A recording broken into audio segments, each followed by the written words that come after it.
బాబు లింగంపల్లి హైదరాబాద్లోని దళితులకు సామాజిక ఆర్థిక రాజకీయ సాధికారతపై రౌండ్ టేబుల్ సమావేశం నిర్వహించారు. ఈ సందర్భంగా సిపిఎం రాష్ట్ర కార్యదర్శి కామ్రేడ్ జాన్ వెస్లీ మాట్లాడుతూ ఎస్సీ ఎస్టీ అత్యాచారాలను అరికట్టాలి, అందరం కలిసికట్టుగా పోరాడాలని అన్నారు. పూలే అంబేద్కర్ ఆశయాలకు మొదటి పాత్ర ఉందని సూచించారు. ఈ కార్యక్రమంలో ప్రజా సంఘాలు ప్రతినిధులు తదితరులు పాల్గొన్నారు.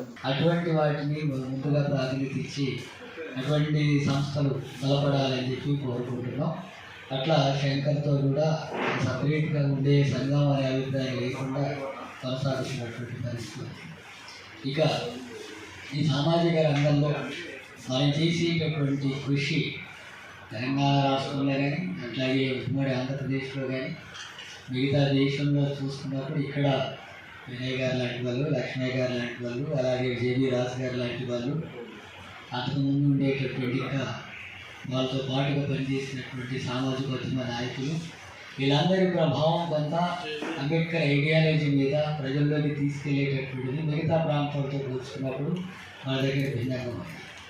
అట్లాగే కమ్యూనిస్టు పార్టీలు అట్లాగే అంబేద్కర్ ఐడియాలజీ కలిగినటువంటి శక్తుల మధ్య కూడా వీలైనంత ఐక్యత ఈ ప్రాంతంలో ఉంది. కారణం ఏంటంటే అంబేద్కర్ ఐడియాలజీని ముందుకు తీసుకెళ్లే దాంట్లో కూడా వామపక్ష భావాలతో వెళ్ళినటువంటి వాళ్ళు ఆ సంస్థల్లో చేరి ఆ ఉద్యమాలు నడుపుతున్నప్పుడు వాళ్ళకు వర్గ విషయాలు అర్థమవుతాయి. సామాజిక అనగారినటువంటి తరగతులు అలాగే శ్రామిక వర్గాల కోసం జరిగే పోరాటం కాబట్టి వచ్చేటటువంటి విమర్శలే అయినా ఆరోపణలు వచ్చేది, లేదా సానుకూలతలైనా ఆరోపణలు వచ్చినటువంటి అంశాలే ఉన్నాయి. అందుకని రాష్ట్రంలో కులవివక్షకు వ్యతిరేకంగా పోరాటం చేయగలిగాం, ప్రతిఘటన ఉద్యమాలు చేయగలిగాం, ఎస్సీ ఎస్టీ కమిషన్ను పర్మనెంట్గా సాధించాం. జస్టిస్ పున్నయ్య కమిషన్ పోరాటంలో కూడా ఇప్పుడు అనేక సంఘాలు సంస్థల భాగస్వామ్యం ఉంది.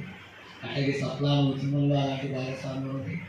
అనేక అంశాల మీద వచ్చినటువంటి సందర్భాల్లో ఏది కూడా మనం ప్రారంభించిన అందరిని కలుపుకొని చేయడం, ఇతరులు ప్రారంభించిన అందరిని కలుపుకొని పోయేటటువంటి విషయాలు. అట్లాగే అన్నిటికంటే ముఖ్యంగా దళితుల్ని ఐక్యంగా ముందుకు సాగించాలనేటటువంటి దృక్పథంలో డిబిఎఫ్ ఉంది, కేవీపీఎస్ కూడా అలాంటి అభిప్రాయం ఉంది, సిపిఎం కూడా అదే అభిప్రాయం. దళితులకు సంబంధించినటువంటి అనగారినటువంటి ఈ తరగతుల్లో అసమానతను నిర్మూలించడం కోసం పోరాడుతున్నటువంటి శక్తులు ఐక్యం కాకూడదు, ఐక్యంగా ముందుకు పోతేనే కొన్ని విజయాలైనా సాధించగలుగుతాం. జస్టిస్ పున్నయ్య కమిషన్ కానీ, ఎస్సీ కమిషన్ కానీ, సప్లాన్ కానీ వీలైనంత విశాలమైనటువంటి ఐక్య ఉద్యమాల ద్వారా సాధించారు. అట్లాగే ప్రతిఘటన పోరాటాలు, కులవివక్షకు వ్యతిరేకంగా వందల వేల గ్రామాల్లో ప్రతిఘటనలు నిర్మించారు. అందులో అన్ని సంఘాలు సంస్థలు మేధావుల్ని ఇన్వాల్వ్ చేసి అలాంటి ప్రతిఘటన పోరాటాలు జరిపారు.